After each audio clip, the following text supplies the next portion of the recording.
Before I start, I would like to acknowledge that there's still a war happening overseas in Ukraine. The COVID-19 pandemic is still on the loose, and AAPI hate still happens among us, despite the lack of reporting. And as a matter of fact, this weekend in Orange County, a gun shooting occurred at a Taiwanese church. And I dedicate this video to Dr. John Chang for sacrificing his life through protecting people and tackling the gunmen during their lunch banquet. This video is only a small glimpse of the culture that I grew up in, as I do not represent the whole Asia or China. So be safe, do your research, and enjoy this celebration video. Hello BPM family, welcome to another segment of Cooking with Your Favorite Intern for AAPI month. And so today we're doing another traditional cooking method in the Southeast Cantonese cuisine. So we'll have a fish. This is a bass, I believe, just got out of the supermarket. They got rid of the scales, they de-gutted it, they kept everything else. And if there's still scales on top, you can always use a spoon to just kind of scrape it off in a plastic bag. And so how you look at it, this is an example of a Chinese store where you're able to hand pick them like you would with your bell peppers or your fruit. You gotta, when you're there, you can kind of puncture it. If it bounces back, if it springs back, it's still relatively fresh. You want to look at the eyes, you want a darker color. But then they got rid of the grills, but you can always peek on if it looks fresh. Kind of like your medium rare color, that's great. So this is what we're working with today. And I think there goes my meal expense for the week. And then we also have ginger. I don't know how to pick it, but we're just gonna use this amount of ginger today. And for ginger, it kind of like get rid of the fishiness a little bit. And there's many ways you can kind of like peel it. You can cut it, or better yet, a lot of people tend to just use a spoon. So we have a ice cream spoon and just kind of scrape it off. So, and once you scrape it, you can't really, it's harder to preserve. So you have to wrap it up. But since we're gonna use all of it, we're gonna just quickly do this. Yeah, we're gonna see a time lapse of how I prepare it. And last but not least, the scallion. This is, or green onion. This is very crucial to a lot of Asian cooking cuisine. And how you would prep it is, cut off the top, compost, and then cut them off in sections. So these are the good stuff. And then you cut off. And then for these part of the scallion is mainly for garnishing. What am I talking about? The whole thing we use as garnish.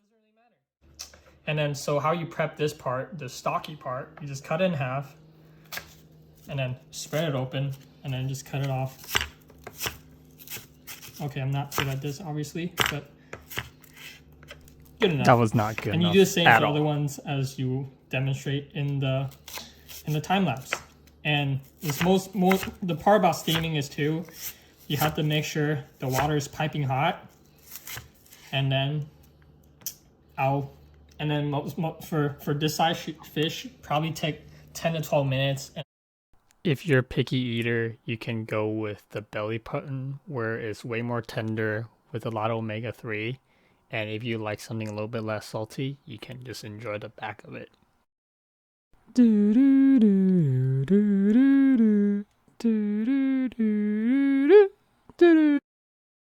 In the Chinese New Year culture, yu sounds the same as surplus, and we believe in the auspicious homophonics. So as a result, they want to have surplus at the end of the year by eating fish.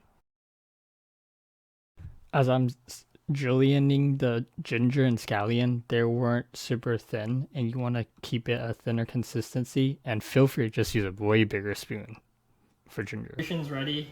Time to put these fish in after the pot is steaming hot. So make sure when you open it, there's this rack, so you're not literally boiling the fish. So gently, you don't have to, it doesn't matter. Put it in here. This sea bass is about 1.5 pounds, so we'll put it in there for 10 to 11 minutes. And just sit tight and relax. Now that it's been 10 to 15 minutes, let's take this bad boy out. Oh, it's piping hot.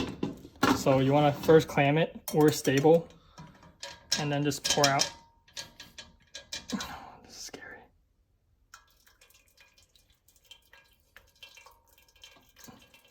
Or good enough. That was All right, not now good just enough transport at somewhere all. safe. And at this point, it's just very simple. All right, just, very generous with putting all these garnishing, all these aromas on top. Aromatics. Okay, now it's very important, we turn on the fire here. And then we immediately pour some oil in. Because we're trying to make this super ginger scallion. And I think we need, just to be a little bit generous. Okay, well, while we kind of wait for the oil to get ready, you would pour the soy sauce on the fish. Ignore this jankiness, but soy sauce's taste is salty. Oh no, that's fine. Oh no, okay, I think this is good, healthy amount. You can honestly drench the fish with way more soy sauce and it will taste better, and avoid low burning temperature oil such as olive oil, and I recommend vegetable or even peanut oil. You don't want to get it where it's way too hot, where it's having like smoke, because these are olive oils and we don't traditionally, so we can just, turn it off. Immediately transport over the fish and then pour on top.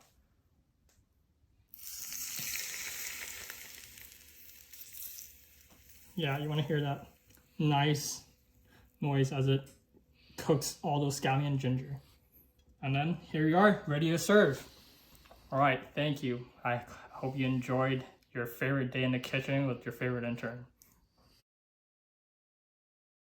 All right, for the feedback of the fish, I am not used to using real fires, so we should have just left it in there for 8 minutes instead of 11, but you eat and you learn. You should clamp it